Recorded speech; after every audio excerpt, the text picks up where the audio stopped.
जीवन बीमा का एक खास उद्देश्य है यह किसी भी व्यक्ति की असमय मौत से उसके परिवार को आर्थिक सुरक्षा प्रदान करता है। भारत में अब भी लाइफ इंश्योरेंस को लेकर लोगों में झिझक रहती है। इस बारे में जागरूकता की कमी है। आज भी बड़ी संख्या में लोगों के पास जीवन बीमा नहीं है। पर्याप्त कवर नहीं होना भी एक समस्या है। दोस्तों, बड़ा सवाल यह है कि जीवन बीमा की उपयोगिता क्या है, यह कितनी रकम का होना चाहिए और इसे कब लेना चाहिए। इन सवालों के जवाब पाने के लिए आपको खुद से सवाल करना होगा। सवाल यह है कि कमाने वाले व्यक्ति के रूप में परिवार के प्रति आपकी क्या जिम्मेदारी है। अक्सर व्यक्ति की कई तरह की जिम्मेदारियां होती हैं। वे अपने बच्चों को उच्च शिक्षा के लिए विदेश भेजना चाहते हैं, उन्हें अपनी बेटी के विवाह के लिए पैसे जुटाने होते हैं, उनके ऊपर होम लोन होता है जिसे वो जल्द से जल्द खत्म करना चाहते हैं।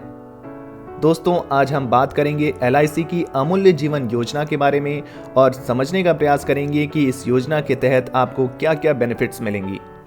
दोस्तों, LIC की अमूल्य जीवन योजना एक पूरी तरह से एक प्योर रिस्क कवर टर्म योजना है। इसमें 24 लाख से अधिक तक की बीमित रकम का लाभ उठाया जा सकता है। इस योजना के अंतर्गत अगर पॉलिसी धारक की मृत्यु पॉलिसी अवधि के दौरान हो जाती है तो उसके नॉमिनी को पूरे बीमित रकम का भुगतान किया जाता है। इस योजना को ऑनलाइन के माध्यम से नहीं खरीदा जा सकता और इस योजना के तहत LIC आपके साथ कोई प्रॉफिट यानी बोनस शेयर नहीं करती। सिर्फ मृत्यु लाभ के साथ यह एक प्योर टर्म योजना है। रुपए 25 लाख से अधिक की बीमा रकम का लाभ उठाया जा सकता है इस योजना के तहत। इस योजना के अंतर्गत कोई मैच्योरिटी यानी परिपक्वता लाभ नहीं है। आयकर की धारा ATC 1010D के तहत कर लाभ उपलब्ध है।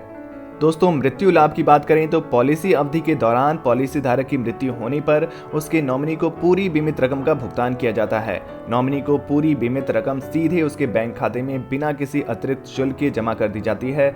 मैच्योरिटी की बात करें तो इस योजना के अंतर्गत कोई मैच्योरिटी राशि का भुगतान नहीं किया जाता है क्योंकि यह एक प्योर रिस्क कवर योजना है। दोस्तों, आयकर लाभ की बात करें तो आपकी कर युक्त तनख्वाह से हर वर्ष जीवन बीमा के 1.5 लाख रुपए तक प्रीमियम भुगतान पर आयकर की धारा ATC के तहत छूट दी जाती है। नॉमिनी को मिला हुआ मृत्यु लाभ भी आयकर की धारा 1010D के तहत कर मुक्त होता है। दोस्तों, आइए बात कर लेते हैं इस योजना की एलिजिबिलिटी क्राइटेरिया पर। बीमित रकम की बात करें दोस्तों, जो मिनिमम बीमित अमाउंट है वो 25 लाख रुपए का रखा गया है। अधिकतम की कोई भी सीमा नहीं होती है। पॉलिसी अवधि की बात करें तो मिनिमम पॉलिसी अवधि है 5 वर्ष और अधिकतम पॉलिसी अवधि है 35 वर्ष। प्रीमियम भुगतान अवधि की बात करें तो पॉलिसी अवधि के बराबर ही होता है इसका प्रीमियम भुगतान अवधि। पॉलिसी धारक की प्रवेश आयु की बात की जाए दोस्तों, तो इसमें मिनिमम जो एज होनी चाहिए वो 18 वर्ष होनी चाहिए और मैक्सिमम एज हो सकती है 60 वर्ष। परिपक्वता की अवधि 70 वर्ष रखी गई है। भुगतान मोड की बात करें तो 6 माही और वार्षिक आधार पर इसके प्रीमियम का भुगतान किया जा सकता है। दोस्तों, कुछ कंडीशंस की बात कर लेते हैं। पहली कंडीशन है, अगर आप प्रीमियम का भुगतान रोक देते हैं तो उस केस में क्या होगा। इस योजना के तहत अगर आप प्रीमियम का भुगतान रोक देते हैं तो आपको बकाया प्रीमियम भरने के लिए 30 दिन की अतिरिक्त ग्रेस पीरियड दिया जाएगा।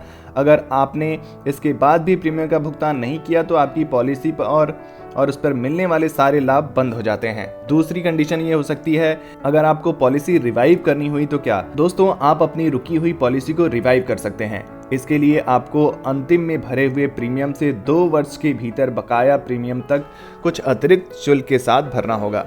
तो दोस्तों, LIC की अमूल्य जीवन योजना के बारे में ये जानकारी आपको कैसे लगी, कमेंट बॉक्स में जरूर लिखिए। वीडियो से जुड़ा आपके पास कोई भी प्रश्न है तो आप उसे कमेंट बॉक्स में पूछ सकते हैं और ऐसे ही नए नए इन्वेस्टमेंट ऑप्शन के लिए हमारे इस चैनल को सब्सक्राइब करना बिल्कुल ना भूलें। धन्यवाद।